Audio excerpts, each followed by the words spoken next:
Hello, everybody, and welcome back. I am so excited because this week the tables are going to be turned, and Mrs. Gigi Oviedo is going to ask me about my story. I'm going to share how I got started in a New York City real estate career, as well as my tips and tricks for transitioning from one career to another. Join us for the conversation, and don't forget to click subscribe and connect with me on LinkedIn and on Instagram. Let's go.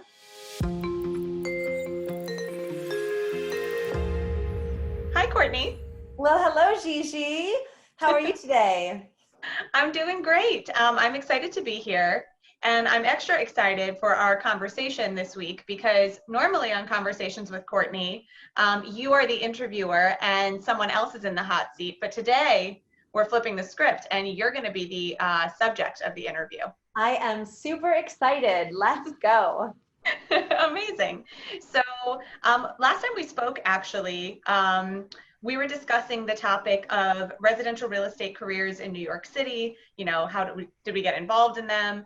And we kind of heard my story, and I would love to ask you a little bit about your story and your experience. And I figured maybe we'll start by talking about what did you do before you got involved in real estate? So, what I did before, I was a performer. Ever since I was a little girl, I love to perform. I was Charlotte in Charlotte's Web when I was sixth grade, and Maria in West Side Story in high school. And then I actually ended up coming to New York to go to NYU upon acceptance to the Tisch School of the Arts Cap 21 program. Amazing. Which I loved it so much. I loved the city. I loved moving here. I loved going to school and learning all about everything. I studied Shakespeare at the Royal Academy of Dramatic Art for a semester in college. And I thoroughly enjoyed it. I have been in a band. So that is also a part of my history, which was so fun. We played at all the clubs downtown. We toured a little bit. I had a great time until it was time really to be doing something else. Well, it's amazing. That was a very modest overview of your accomplishments, but somebody who I know is so incredibly talented. I would love to hear how you went from your life in theater and musical performance, which I've had the pleasure of hearing for myself. How did you go from that world into real estate? Good question.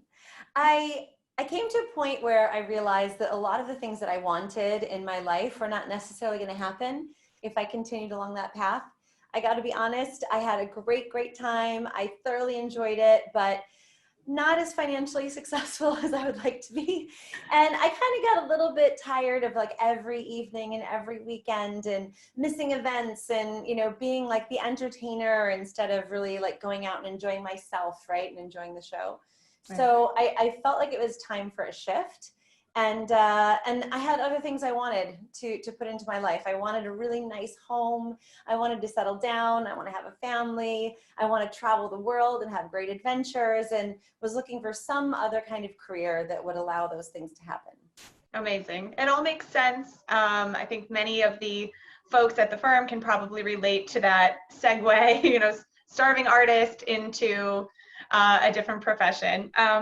Yes, I'm a very driven and very motivated person. I am a super hard worker, and the idea of being like a starving artist forever, you know, not honestly my cup of tea. Right. So the big real estate idea came to you, and then I guess my question would be, when you were interviewing at different real estate firms, you're going from a completely different career path. Like, what were you sort of thinking about? What questions were you asking in the interview process? How were you sort of evaluating potential firms? Yeah, so I think that that as I mentioned when I was transitioning, I was thinking about all the things I wanted my life to look like, right? I didn't necessarily want to do real estate. I didn't wake up one morning and say, I'm going to be a real estate agent. It's going to be amazing. I kind of thought about all the things I wanted in my life and then worked my way backwards. And I really wanted something that felt very comfortable to me as a career. If you're going to spend so much time working, it really has to be something that you enjoy. It has to be something that you find fulfilling. And so I was really looking at different opportunities and how they would fit into that mindset. And when I interviewed at different firms, honestly, I was hired, everywhere. Most firms will kind of meet you. They'll say, oh, nice to meet you. You're lovely. Sure, why not? Join our office. We'll see how it goes. And that's great, and some of them, were big, flashy, etc. But I don't know. When I met Jordan and Jeremy, the partners of this firm, they spoke about the vision of what they wanted to create as a company. This was 14 years ago at this point. So they talked about creating like a team culture where everybody felt like family. And they talked about, integrity and honesty and collaboration and really being client focused. And that was very different than some of the people that met me. And they all talked about numbers and percentages and successful. And you're going to be so, wildly wonderful here. And it felt different. And at that point, the company was in a little bitty office. It was the very old office for the people that have heard that term. And it was about the size now of my private office here. Yeah. And there were plastic folding chairs and plastic folding tables, and there was a microwave in the middle of, computers, and everyone was super tight together. And we didn't really want to bring clients in the office, if we could at all avoid it, because it was not in any way impressive whatsoever. But it was, I believed in the vision of the partners in terms of what they wanted to create. And I thought that vision was so strong that we would eventually get there. And it's been awesome to grow with them. I have received so much support here. It is phenomenal. I'm very grateful for all of the support that I've received.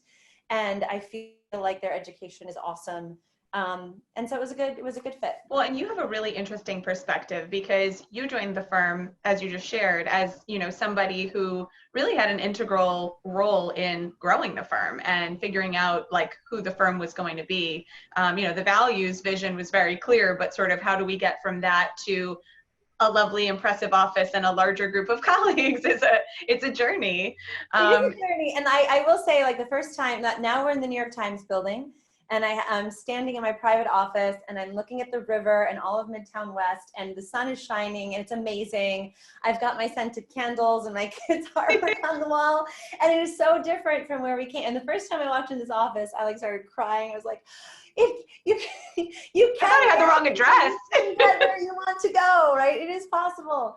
And so it was really nice. And I think it's fun to be a part of a journey. I think that's part of entrepreneurship in general, that spirit, right? You're building something, you're creating something, you are growing your own career. Like, you're not just kind of clocking in and saying, hey, I'm here, when do I get to get home at the end of the day? Like, you're a part of creating something, whether it be for a company, for yourself, a business, a brand. And I think that's really thrilling. I think it makes you feel alive. It's amazing. And as somebody who has not only, helped the firm grow and develop, but who has also developed your own very impressive business, yourself, what traits and qualities do you think help ensure success in the real estate business?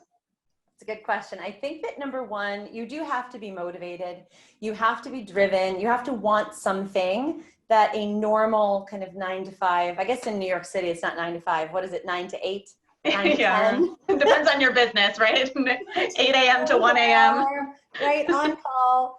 But you have to want something that safety, that security cannot necessarily provide you, so that you're willing to, go out on a limb. You're willing to risk a little bit of failure. You're willing to, grow and learn and fall flat on your face sometimes and get up. Like, you have to be willing and wanting something more in order to go through that journey. So that's number one. I don't think it's for anybody who is not motivated. I think that's a prime criteria. And I think that you have to also just be willing to ride the wave. Some days it's amazing. Everything goes my way. Like, every time an email hits my inbox, I'm like, oh, look at that, another client, a deal just, got signed. It's so great. Sunshine and roses. And then some days it's like dredging through the muck, and you're like, what is happening? and things are falling apart, and you're trying to save them, and it's really, really hard. So I think that being able to be buoyant, right, and kind of ride that journey, and have a really good mental attitude about that is super important. Otherwise, it gets a little, it can be a little tough. That all makes perfect sense and is very consistent with my own experience. It's not exactly the day-to-day glam that you see on TV in all cases. So having, qualities to be able to ride those waves, I couldn't agree more. So Yes. important. And you kind of touched upon this just now, but one of my favorite questions that we're talking about today, which was actually your idea, was let's talk a little bit about who is real estate not for? I don't think it's for everybody. And honestly, I don't think that entrepreneurship in general is for everybody. I think that it does take a certain mindset. And I think that if you really like security, you really like for the road to be known, you really like to know what tomorrow's going to hold, and you're really not interested in going on this like emotional journey that is creating a business for yourself. I think that maybe just like getting into a career where you have a steady paycheck, where you have, consistency is important, because, things are not necessarily consistent in this industry. And I think that that's not for everyone. I've met some amazing, wonderful, lovely, beautiful people that should probably not run their own business.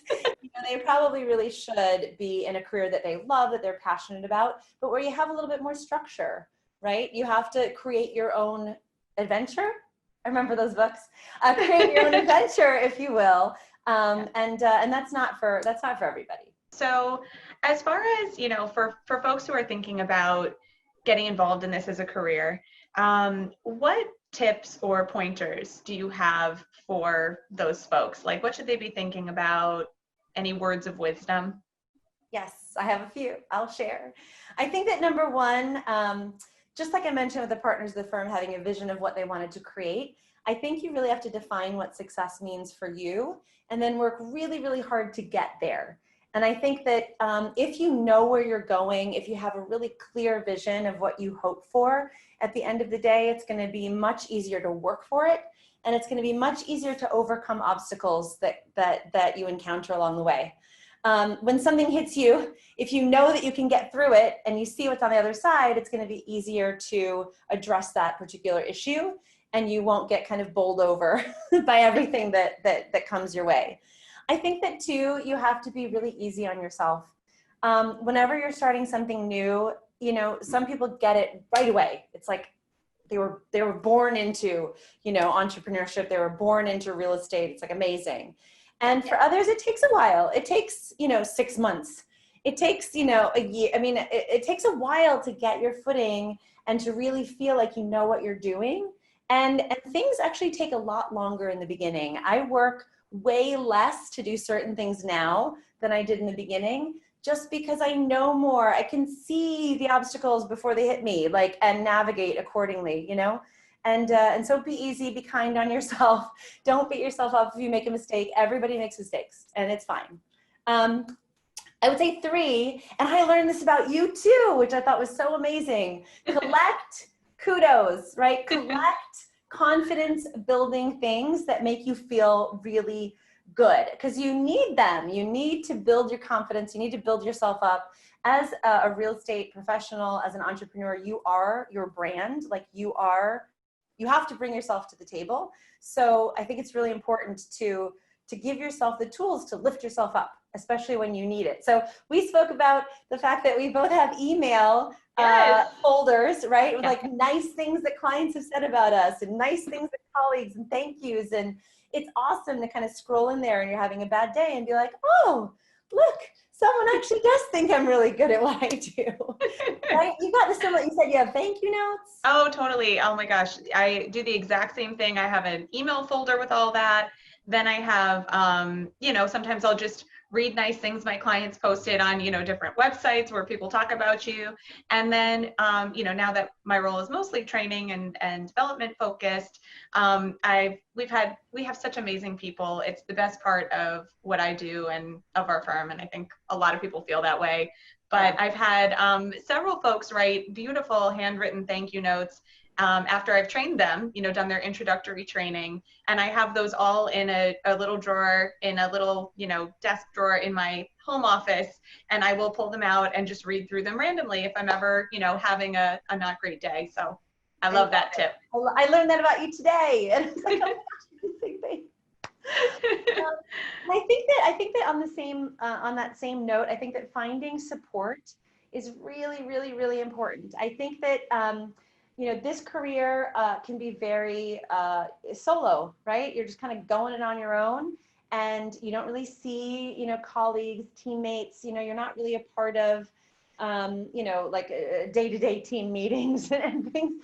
And so I think it's really important to find people, either colleagues or mentors that you work with, to support you and to encourage you and to say you can do it and it's okay if you make a mistake, like keep going. I think that that could be a friend, right? A group of friends, a family member, it could be a significant other. But if you don't have any of that, I think that you can reach out to different networking groups. You know, there are accountability groups. There are people that are either in real estate or in some kind of other, you know, career building, you know, experience where you can share stories, you can share war stories, right? This happened to me. This is my good thing. This is my bad thing for the week, and kind of support each other. And you and I spoke, we had a session where we spoke on online networking and creating connections, even though you're not in person with people. And I think that through that platform, we talked about, if you don't have a group, you got nothing, then why don't you be the person that puts that together? Why don't you reach out to people and say, hey, I want to put together some sort of, you know, support network for, you know, career-minded, entrepreneurial agent professionals, and Yeah. you know, and see who you can gather, because I think that you do need support along the way. You need people to act as a sounding board. And also, when you know that you're in it with other people who are also trying to do something, then that feels really good, as opposed to being like the only, you know, charging person while everyone else is getting like a steady paycheck. So I think that that's really important, is to find a good network.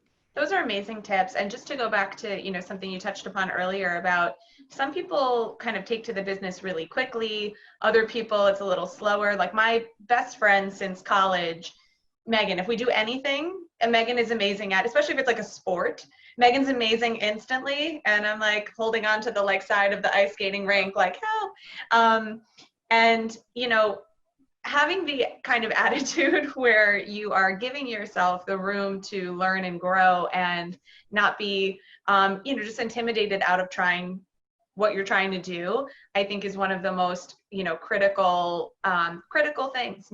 We have seen, at our firm, one of the cool things about being on this side of the table, I used to be an agent working full time, helping people, buy and rent and all that. And now I'm on the development side. And one of the neatest things that I feel like I've learned in this role is that we have really seen absolutely no correlation between people who are just like quick to get it and long-term success in the business, which is really interesting when you think about it. How many people are kind of leaving the business because they don't get it right away and it's a challenge, and they could, have great careers. As you said, it's not for everyone, but yes. But on that note, I would also say that there is actually some of the people that have been really quick to get it actually have a harder time, I found, because they're not as open to learning. They're not necessarily like starting out with humility and humble and, oh, I need to figure this out. And there's kind of a danger sometimes in just being good at something right away, because then where do you go from there? Like, you have to learn, you have to expand. Anything like this, that you're creating a brand, creating a business, creating a successful career, you have to get better. And if you're just really good out of the gates, then like where's your motivation to get better, right? Right? Yeah. Like you're like, I've made it, I made it. And then advice that you hear, right? Tips, tricks. You're not seeking guidance from people that can help you, because you're like, eh. And I actually find that some of those folks have a harder time long term, because they don't have the same mindset of like growth and moving forward. And, I need to be optimistic. Some of those like skills, self-motivation, I will get through another day. I'm gonna. Right. If you never needed to develop them, maybe you don't have them. It would be a rare and lovely person who is both, quick to learn and open-minded and constantly seeking new information. But I can see that. You have to always be learning. Like, the industry is always changing, right? If you're not open to always learning new things, you're always going to hit stuff that you don't know. And that's also a part of it. Like always be open, right? Don't take everybody's advice. Don't be so open that like, you'll take whatever, but be open and humble and teachable. I love that. Courtney, these are beautiful pearls of wisdom. Do you have any others for us before we wrap up for the day? I think the only other thing that I would say is like, you can do it. I think that I've always been a believer, and I was really lucky to be raised with a family that really taught me that like, if anybody else can do something, you can do it too. You just have to learn how, right? And like having confidence that if there is something that you want to do, you just need to say, okay, I'm going to do it. I'm going to get started. I'm going to take advice. I'm going to learn what I need to learn. And there's absolutely no reason why you cannot do whatever it is that you want to do at the end of the day. So that's it. Encouragement. Good real estate wisdom and good life wisdom as well. Yes, go get them. Amazing. So we will part on these words. Courtney, thank you for letting me flip the script this week and put you in the hot seat. It was super fun. Thank you. Anytime. Amazing. So I can't wait to see what is going to come next on Conversations with Courtney. And for today. Yes, so don't, everybody that's watching, don't forget to click subscribe and connect with both of us on LinkedIn and connect with me on Instagram. And we'll see you next time. Thanks, Gigi. Thanks.